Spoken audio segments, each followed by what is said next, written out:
De tal manera amó Dios al mundo. Y hoy vamos a hablar de el amor del Padre. Aleluya, aquel que originó el plan de salvación para nuestras vidas. Aleluya. Puede sentarse. Gloria a Dios. ¿Qué es un padre? Un padre es aquel que engendra. Un padre es aquel que da vida. Todos nosotros vinimos de un padre.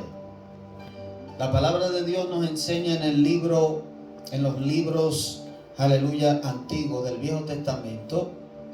Pocas veces se utilizó el término padre en el Viejo Testamento. Pero Jesús fue aquel que introdujo una y otra vez la paternidad de Dios. Un padre es aquel que engendra. Un padre es aquel que da vida. Aleluya. Y queremos ver a Dios primeramente para entender este amor del Padre. Cómo Dios amó la humanidad y por qué. Pero tenemos que entender la naturaleza, la forma de aquel Padre. Y quiero mostrarles una parte del Padre, de ese Dios que llamamos bueno, que ha sido misericordioso con nosotros. En el Viejo Testamento, porque muchas personas no entienden el contraste o el contexto de lo que el Padre muestra en el Viejo Testamento y a través ahora de Jesús. Es como que hay una diferencia, pero es el mismo Dios. En el Viejo Testamento vemos a un Dios que le dice a Moisés: te voy a mostrar mi gloria, pero no verán mi rostro, porque nadie verá mi rostro y vivirá. Y vemos que hay como Dios queriendo acercarse al hombre, pero con limitaciones. Vemos que Dios le dice: nadie verá mi rostro. Vemos en otra ocasión también que le dice: solo Aarón podrá entrar al lugar santísimo una vez al año, y nadie más podrá sino él, y con sangre solamente. Los israelitas en el tabernáculo que Dios construye o que manda construir a Moisés, le dice: solamente Aarón puede venir una vez al año al lugar santísimo. El lugar santísimo era un lugar donde estaba el arca del pacto. El arca del pacto era lo que representaba la presencia de Dios para ellos. Dios estaba allí presente en ese lugar. Porque es importante que Dios esté presente. Dios siempre quiso habitar con el hombre. Dios quiere una amistad con el hombre, pero hay algo que separa al hombre de Dios, que es el pecado. Entonces Dios le dice: no entrará nadie. Ahí no podía entrar ningún israelita, ni los sacerdotes, solamente el sumo sacerdote, el cual sabemos hoy que representa a Cristo. Entonces vemos que hay como una separación, como que Dios quiere habitar, pero hay un límite de allegarse a Él. En la Biblia vemos un hombre llamado Usa, el cual murió porque mientras llevaban el arca del pacto en una carreta, lo cual no debía ser, el arca del pacto tenía que ser llevada por los sacerdotes, que la cargaran, ¿verdad? Pero la pusieron en una carreta y Usa, en su buena intención, ve que la carreta se tambalea, que los bueyes que van con la carreta delante la llevan y se tambalea, se va a caer, y él extiende la mano para que no se caiga, y en el instante Dios le quita la vida. Era prohibido que un hombre tocara el arca del pacto. En el arca del pacto estaba la ley de Moisés, la ley de Dios, los 10 mandamientos que Dios le dio. Estaba la vara de Aarón que reverdeció, la cual representa o simboliza la resurrección de Cristo. Jesús como la ley, la palabra de Dios, aleluya, y el maná que descendió del cielo. Dios le dijo: guarda estas 3 cosas allí, que son la revelación de Cristo. Esta urna era una urna de oro y era prohibido para los israelitas tocarla. Con tal de que ellos supieran que Dios estaba allí presente en el tabernáculo y ellos podían acercarse, pero no entrar directamente donde estaba Dios. Había un límite, había una separación. Dios le dice también a Moisés: voy a descender sobre el monte, pero no quiero que nadie toque el monte. Yo voy a estar allí. Y todo aquel que se acercara o subiera al monte, morirá. Vemos un Dios que quita vida, que mata, porque el hombre no puede acercarse a él. Aún los animales no podían acercarse. Vemos un Dios que le dice a Josué al entrar a Jericó: mata a todo infante, mata a todo hombre allí, no dejes nada vivo. Y muchas veces cuando leemos esta cosa decimos: pero ¿qué Dios es este? Al parecer Él quiere la muerte de la gente. Al parecer es un Dios sanguinario. Al parecer es un Dios que quita vida. Que en un momento el pueblo se pone a adorar un falso Dios y la ira de Dios se enciende en contra de ellos. Un Dios celoso. Un Dios que aborrece el pecado. Todas estas cosas en la ley están escritas para que nosotros entendamos qué tan serio es Dios con el pecado. ¿Por qué Dios no permitía que cualquiera persona se acercara a Él? Si Él es un Dios de amor, un Dios de misericordia. Y esto tiene una razón. Es para que usted entienda, usted y yo entendamos que ante Dios el pecado es abominable. Que ante Dios el pecado es algo que te separa de Él. Todos nosotros nacemos, y nacemos, ¿verdad? Decimos, tenemos vida, porque andamos, porque caminamos, porque pensamos. Pero ¿qué es Dios? Dios es espíritu. Mas sin embargo, cuando nacemos espiritualmente muertos. Somos criaturas de Dios, fuimos creados por Dios, pero estamos muertos espiritualmente. ¿Por qué? A causa del pecado. Todos sabemos la historia, cómo Dios, Adán, peca en contra de él. Y Dios le dice: el día que comas del árbol del conocimiento del bien y del mal, tú vas a morir. Y dice la Biblia que él no murió físicamente, sino que murió espiritualmente. Y más adelante entonces, a causa del pecado, muere físicamente. ¿Por qué? Como les digo antes, Dios es muy serio con esto del pecado. El pecado es lo que nos separa de Dios. Y hay algo que Dios quiere darnos a entender hoy, que muchas veces nosotros venimos delante de Él y venimos todavía con esa conciencia del pecado. Muchos de nosotros tuvimos una mala experiencia con nuestro padre, que tal vez nos maltrató, tal vez no fue el mejor de los padres, hablando yo generalmente, ese no es mi caso. Y tenemos una mala imagen de Dios. Yo cuando era niño, cuando no conocía las escrituras, me hablaban de Dios y yo veía a Dios como ese juez que estaba allá, que era, si yo hacía cualquier cosita mala, me iba a matar, me iba a hacer daño. Ese es el Dios que vemos en el Viejo Testamento. Muchas personas lo ven así. Dice en Números capítulo 14, versículo 18: Jehová es tardo para la ira y grande misericordia, que perdona la iniquidad y la rebelión, aunque de ningún modo tendrá por inocente al culpable.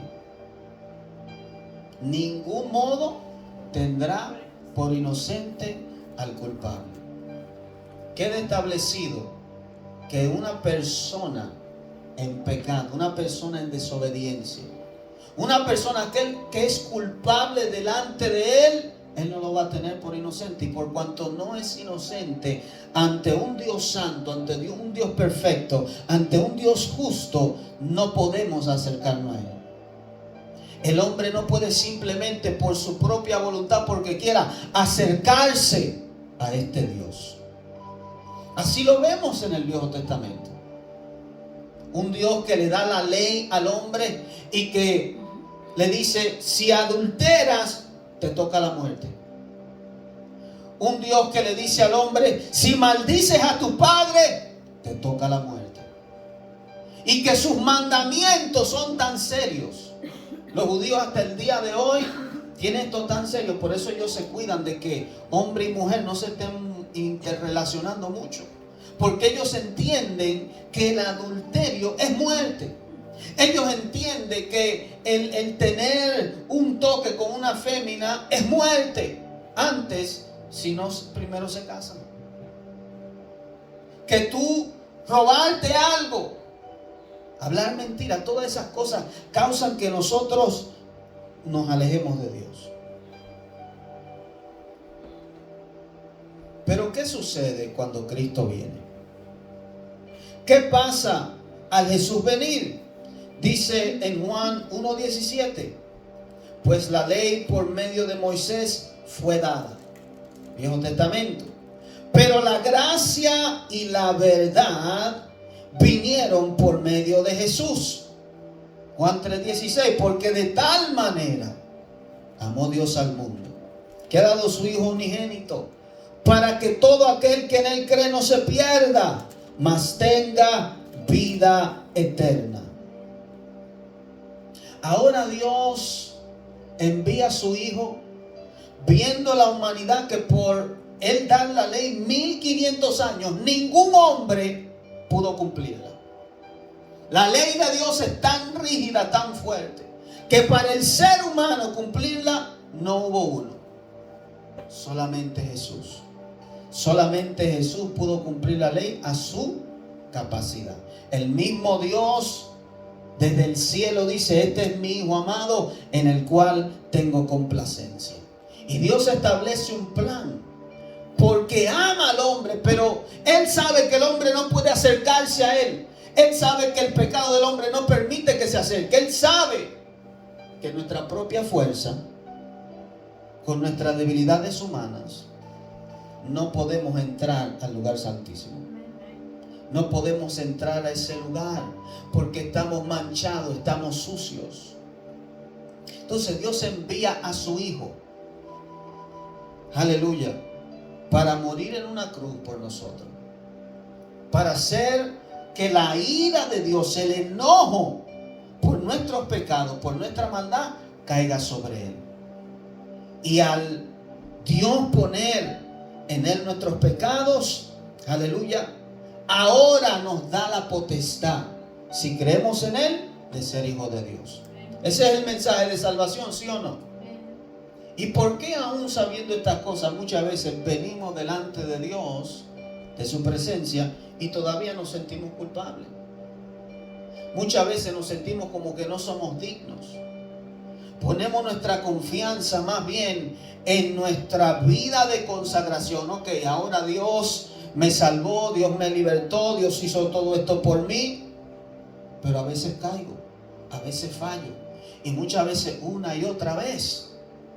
¿Y sabe qué pasa? Que hay un enemigo que te acusa todos los días. La palabra de Dios dice en Apocalipsis capítulo 12, versículo 10: entonces yo oí una gran voz en el cielo que decía: ahora ha venido la salvación, el poder y el reino de nuestro Dios y la autoridad de su Cristo, porque ha sido lanzado fuera el acusador de nuestros hermanos, el que los acusaba delante de nuestro Dios día y noche. Y ellos le han vencido por medio de la sangre del Cordero y de la palabra del testimonio de ellos, y menospreciaron su vida hasta la muerte. Quiere decir, y la palabra nos enseña, Satanás nos acusa todos los días. Todos los días hay una acusación aún de tu pasado, pecados que ya Dios te perdonó, y el enemigo viene a acusarte, a decirte: tú no sirves, tú le fallaste a Dios. ¿Cómo tú te atreves a venir ante su presencia si tú estás en pecado? Si tú hiciste esto ayer o aquello o lo otro. Hay un acusador. Pero ¿qué nos dice también la palabra? Que ellos le han vencido por medio de la sangre. Para eso vino Jesús. Hay una revelación que me ayuda no a seguir pecando, no a justificarme por el pecado, pero entender que Jesús, cuando estaba en la cruz, murió por mis pecados pasados, presentes, aún los que yo voy probablemente a cometer en el futuro. Él pagó por ellos. Y esta gracia que vino a través de Jesús, este don inmerecido, este regalo de que el Padre ha dado a su Hijo por mí, me ayuda a vencer al maligno. Cada vez que Él me acuerda del pecado, de lo malo que yo soy, de lo que yo he hecho, aún de mi pasado, aún el enemigo cuando usa personas para que no entienden la salvación y te dice, pero tú eras aquello, lo otro. Acordarnos de la sangre. Jesús derramó, la ira de Dios fue sobre Él. El castigo que a mí me tocaba, Jesús lo tomó por mí. Y eso hablaba yo con mi esposa el otro día, de que hay personas que no entienden esta gracia, esta salvación. De que cómo es que Dios, un hombre como Pablo, que perseguía a la iglesia, que mataba a los cristianos, Jesús ahora se le aparece y tiene misericordia de él y le dice, te voy a hacer mi hijo.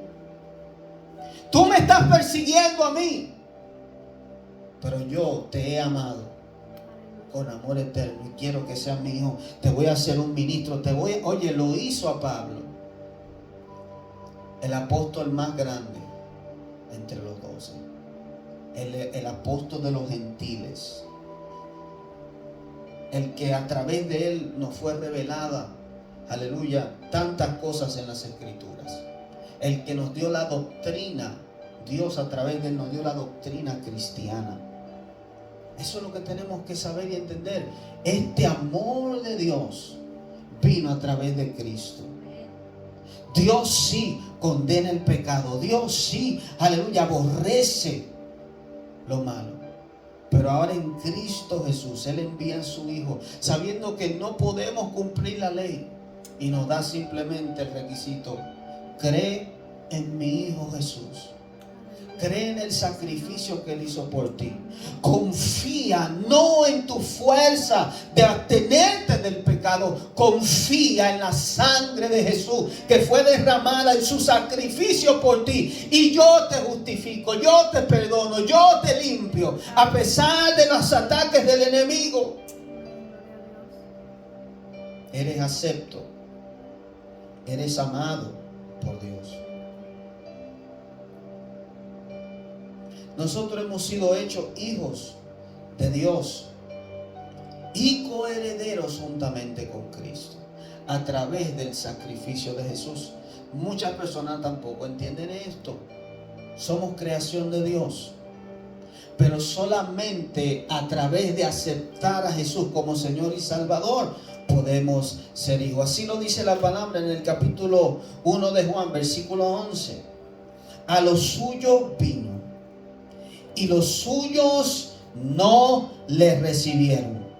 Mas a todos los que le recibieron, a los que creen en su nombre, no los que hacen obras, no los que tratan de abstenerse, ¿verdad? Dice a los que creen en su nombre, les dio potestad, les dio poder de ser hechos hijos de Dios. Pues la ley por medio de Moisés fue dada, pero la gracia y la verdad vino por medio de Jesús. La Biblia dice que la ley mata, pero el Espíritu vivifica. La ley en el Viejo Testamento tú la quebrantabas, muerte. Pero ahora a través de la gracia de Cristo, Dios tiene paciencia con el hombre. Dios se acuerda de su Hijo y de su sacrificio. Por eso tú no ves que este mundo ha sido destruido, porque que el sacrificio de Jesús ante el Padre fue tan válido, tan grande, que el Señor nos ha amado. Y con simplemente creer en su nombre, somos hijos legítimos. Ahora, aleluya, podemos nosotros decir como Jesús, el Padre. Usted ve los judíos, ellos no le llaman a Dios el Padre, ellos le llaman Hashem, Adonai, Elohim. Lo ven como el creador, como un Dios divino allá lejano, que no puedo venir delante de él. Pero Jesús vino a introducir quién realmente era el Padre.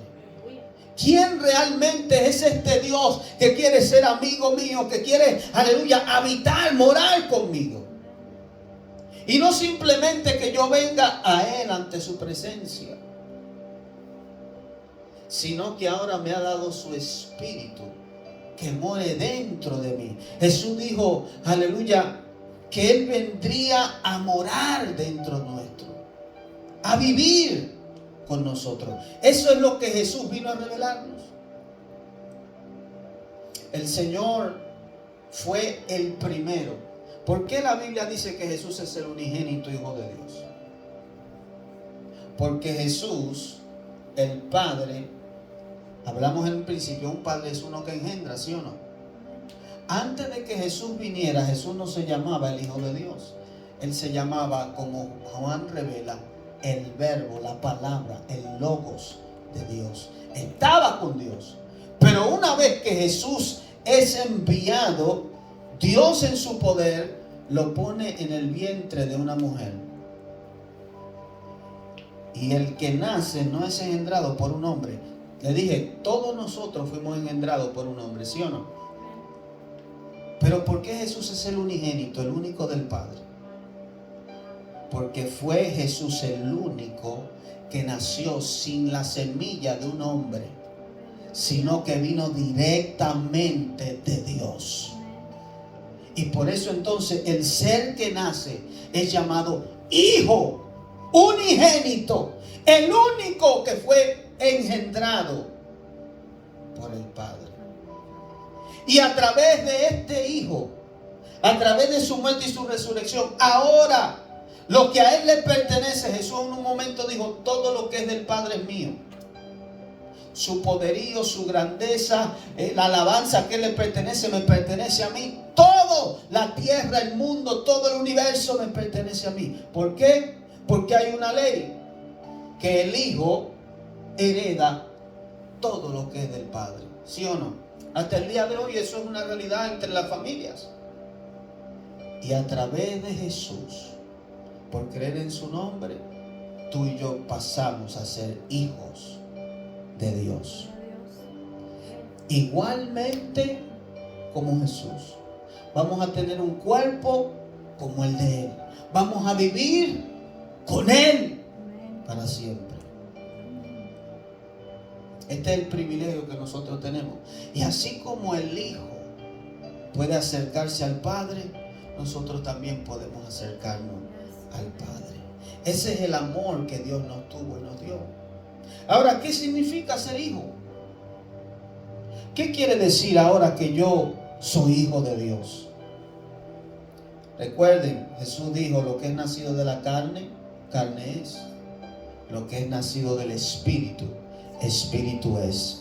Por eso Él dijo, es necesario que nazca de nuevo. Hay muchas personas que no entienden esta realidad. Hay muchas personas allá afuera que dicen ser hijos de Dios, pero no han nacido de nuevo. Es necesario que nazca del agua y del Espíritu, dijo Jesús, para entonces convertirte en hijo de Dios. Es un nacimiento espiritual. Veía unas personas que decían, no, el bautismo es algo simbólico. El bautismo es simplemente una acción que tú haces por hacerla de acuerdo a la palabra, en obediencia, pero eso no tiene nada espiritual. Cuando al contrario, cuando tú te bautizas en el nombre de Jesús de Nazaret, tú naces de nuevo. ¿Qué pasó con Jesús? Cuando Él se bautizó, el Espíritu Santo descendió sobre Él.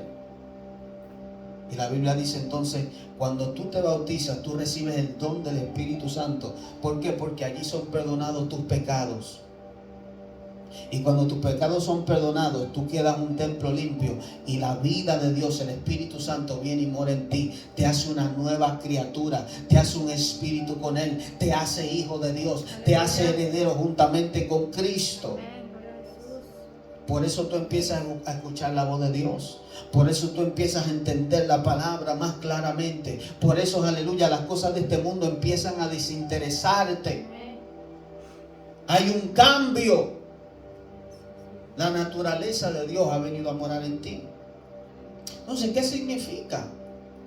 Que ahora este Dios, que al parecer era cruel en el Viejo Testamento, que mataba, ahora ha venido a ser mi Padre. Quiere decir, y esto es un poquito más entendible en aquellos que son padres terrenalmente. Hay algo que sucede en tu interior cuando tú te conviertes en padre. Hay una responsabilidad que nace, algo que no lo habías conocido, no entendías, especialmente las madres. Hay algo que pasa en ti. Tú te conviertes en otra persona. Tus prioridades cambian. Y no es diferente con nuestro Dios. Mi Padre, el cual me ama, el cual me acepta. Esto es importante entenderlo. Dice la Biblia, hemos sido aceptos en el amado.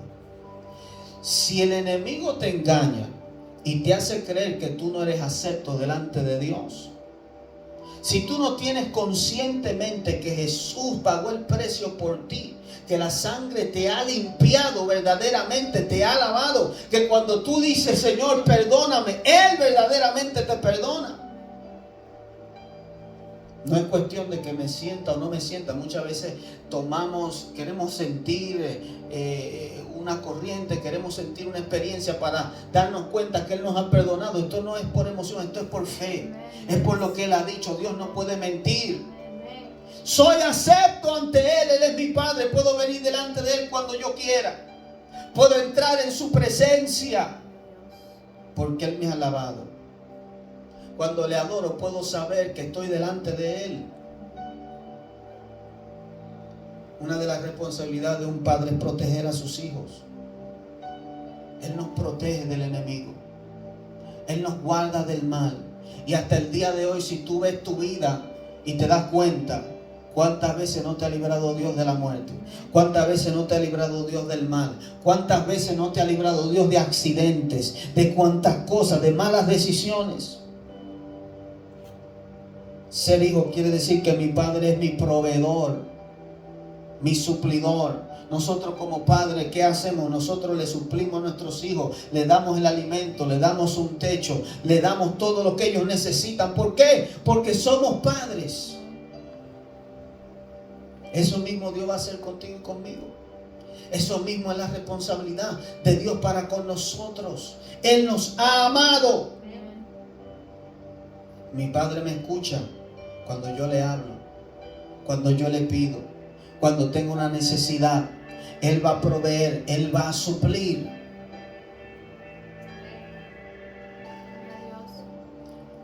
Mi Padre me perdona, mi Padre me ha justificado. Soy coheredero juntamente con Cristo. ¿Sabe qué quiere decir esto? Todo lo que es de mi Padre es mío. Todo lo que es de Dios a mí me pertenece. Por eso es que nosotros vamos a reinar con Él. Por eso Él nos ha dado un reino. Dios es un rey. Y Él nos ha hecho a nosotros príncipes. Es así como tú tienes que verte. Esa es tu identidad. No es cuestión de ser altanero. Alguien me decía el otro día, los judíos se creen que ellos son los mejores. Y eso les molestaba a esta persona. Ellos se creen que ellos son los mejores del mundo. Y esto, esa persona no lo entendía. ¿Por qué? Porque ellos saben que ellos le pertenecen al Dios vivo. ¿Cuánto más nosotros que hemos sido hechos legítimos hijos de Dios? Su reino nos pertenece. Pablo dice, todo es vuestro. Sea Pablo, sea Silas, cuando ve que la iglesia estaba dividida, él le dice, todo es vuestro. La tierra, o nosotros vamos a juzgar los ángeles. Vamos a ser jueces, reyes y sacerdotes en su reino.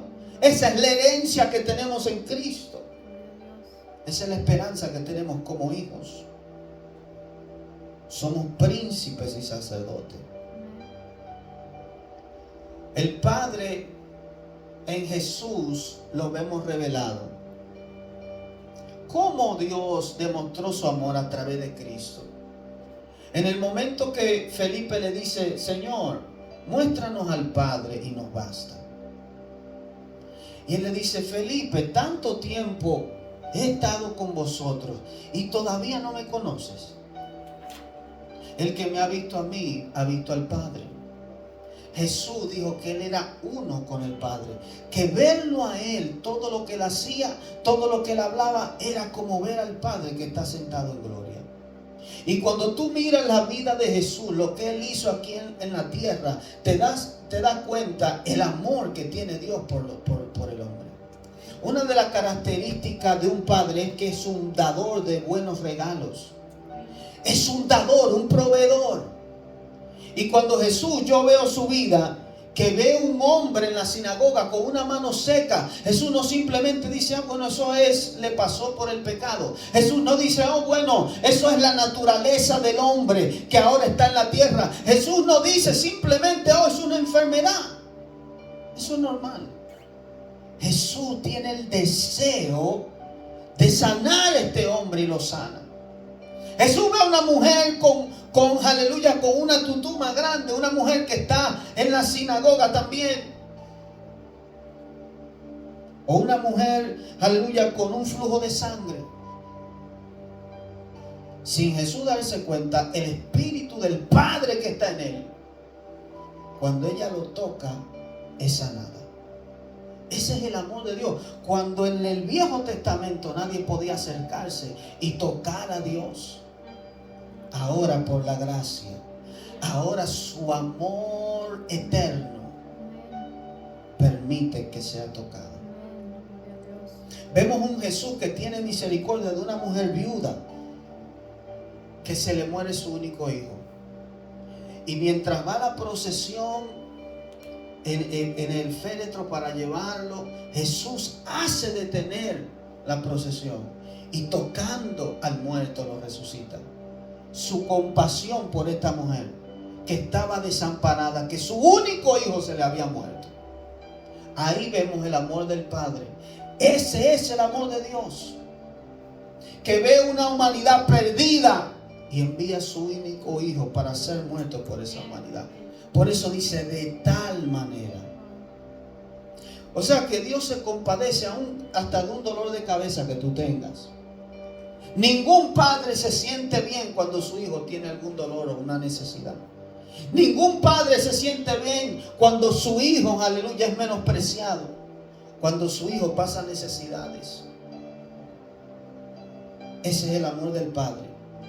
Cuando tú miras a Jesús, su vida, todo lo que Él hizo, cómo Él se fue a la cruz, cómo a pesar de que Pedro lo traiciona, Él viene y lo perdona. Él tiene misericordia. Él entiende. Ese es el amor de Dios. Entonces tenemos que crear en nuestra mente, en nuestro corazón, una nueva imagen del Padre. No un Dios que está lejano, no un Dios que no permite que yo venga a Él, no un Dios que no se compadece de mis necesidades, no un Dios que me ve pasando problemas y dificultades y verlo como que a Él no le interesa, como que a Él no le importa. Porque esa no fue la actitud de Jesús. Esa no fue la forma del Maestro cuando Él caminó sobre la tierra. Que veía necesidades, personas que estaban atadas por demonios y Él los libertaba. Un hombre gadareno, un hombre loco, un hombre que la sociedad lo había desechado, un hombre que le temían y todo el mundo se apartaba de Él. Jesús vino a este hombre y lo libertó, lo dejó completamente sano. Allí vemos el amor de Dios. Cuando Dios sana a una persona, allí vemos el amor de Dios. Cuando Dios restaura un matrimonio, allí vemos el amor de Dios. Cuando Dios te da, aleluya, provisión, una casa, hijos, es un privilegio. Dios no le dio a los ángeles el procrear. A nosotros sí. tener una esposa, tener un esposo. Todas estas cosas en esta tierra no las valoramos porque las tildamos de normales. Son cosas que pasan aquí en la tierra. El tú levantarte y ver el amanecer. El tú poder comerte una buena comida. Todas estas cosas las tenemos como, ok. Son manifestación del amor de Dios para con nosotros. Pero el enemigo siempre quiere pintar una imagen de Dios errónea. Te acusa día y noche. Te dice pecaste, fallaste. Pero ahora tenemos un sumo sacerdote por el cual podemos venir confiadamente ante el trono de la gracia. Dice Hebreos capítulo 4, por tanto, teniendo un gran sumo sacerdote que traspasó los cielos, Jesús el Hijo de Dios, retengamos nuestra profesión. Porque no tenemos un sumo sacerdote que no pueda compadecerse de nuestras debilidades, sino uno que fue tentado en todo según nuestra semejanza, pero sin pecado. Acerquémonos, pues, confiadamente al trono de la gracia para alcanzar misericordia y hallar gracia para el oportuno socorro. ¿Qué me quiere decir esto? Yo puedo venir ante Dios con mi necesidad. Yo no molesto a Dios. Hay gente que dice, no, yo no le pido a Dios porque Dios tiene tantas cosas y que no puedo estar molestándolo tanto. No. Dios se agrada en suplirnos.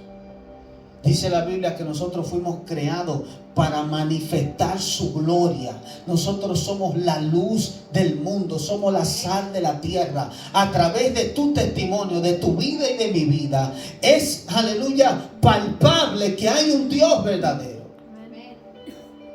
Mi esposa le decía a sus familiares el otro día, ¿acaso no es una gran prueba de Dios? De que si tú ves mi vida, si tú ves cómo, aleluya, yo tengo paz, yo tengo tranquilidad, yo tengo un matrimonio estable, yo tengo unos hijos maravillosos, aleluya, yo tengo una estabilidad en Dios y una paz que no me la da ni el mundo. Y tú ves, aleluya, los demás, tú ves otros familiares nuestros, aleluya, que están con su matrimonio destruido, que están, aleluya, y no encuentran qué hacer, llevan una vida diferente. ¿Acaso no es manifestación de que servirle a Dios vale la pena? De que servirle a Dios verdaderamente, aleluya, somos un testimonio andante y vivo. De que obedecer a Dios y vivir con Él es lo mejor que nos ha pasado en la vida. Allá afuera hay un mundo que anda con depresión, con ansiedad, matrimonios destruidos. Los hijos de la gente andan haciendo y deshaciendo, irrespetuosos a los padres. ¿Por qué? Porque no han fundamentado su vida en la roca que es Cristo Jesús.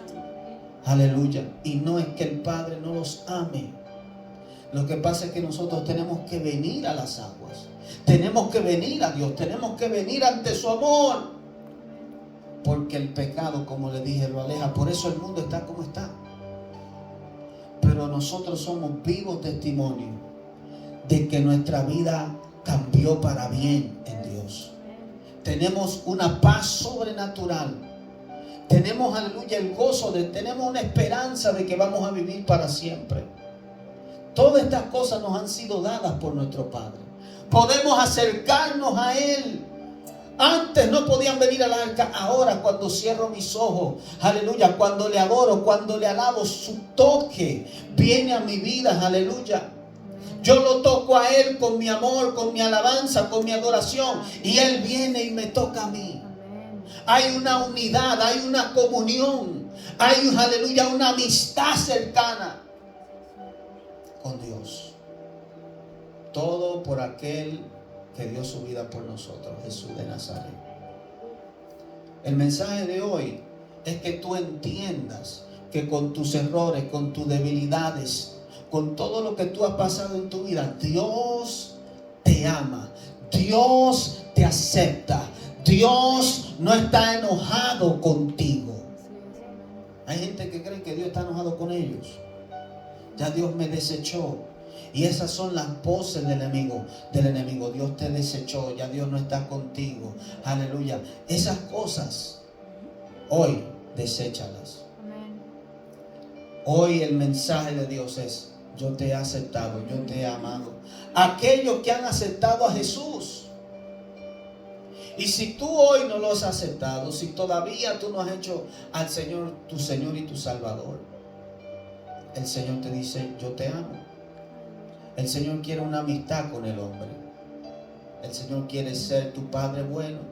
Si tu padre tal vez te falló, si tu padre, aleluya, no fue el mejor padre, Yahweh, Dios de los ejércitos, quiere ser tu Padre. Él te va a cuidar, Él te va a proteger, Él te va a suplir. Él va a estar ahí en las buenas y en las malas. Dios, en un momento diciéndole a Israel, le dice: una madre a sus hijos los desecha. Y le dice: aunque ella se olvide de sus hijos, yo no me olvidaré de ti. Aunque tu padre y tu madre te dejaren, con todo y eso te recogerá Jehová. Ese es el Padre bueno, que dice: te tengo esculpida en mis manos. Hablando de Jerusalén, hablando de Israel. Tus muros están siempre en mi memoria. Los pensamientos de Dios para con nosotros, dice David, no los puedo enumerar. Él está constantemente, aleluya, pensando en ti. Él está enamorado de su iglesia, de su pueblo. Dios ama al hombre. Jesús para eso vino. Él removió ya lo que nos apartaba. Él removió el acta de los decretos, el pecado, las acusaciones. ¿Qué yo tengo que hacer? Simplemente aceptar que este es el amor de Dios. Porque a veces pensamos que es como humanos. Como humanos guardamos rencores. Dios no guarda rencores. Cuando tú le pides perdón, Él borra y olvida. ¿Sabe que Dios nos perdona como si nunca nosotros hubiéramos hecho nada malo? Dios no anda acordándose del pasado. Dios no anda trayendo tu pasado a la memoria. Es muchas veces el enemigo y tu propia conciencia que tú no quieres aceptar que Dios ya pagó por todo eso. Que Dios te hace acepto. Que Dios quiere tu amistad. Que Dios quiere tu compañía. Este es el Padre que le servimos.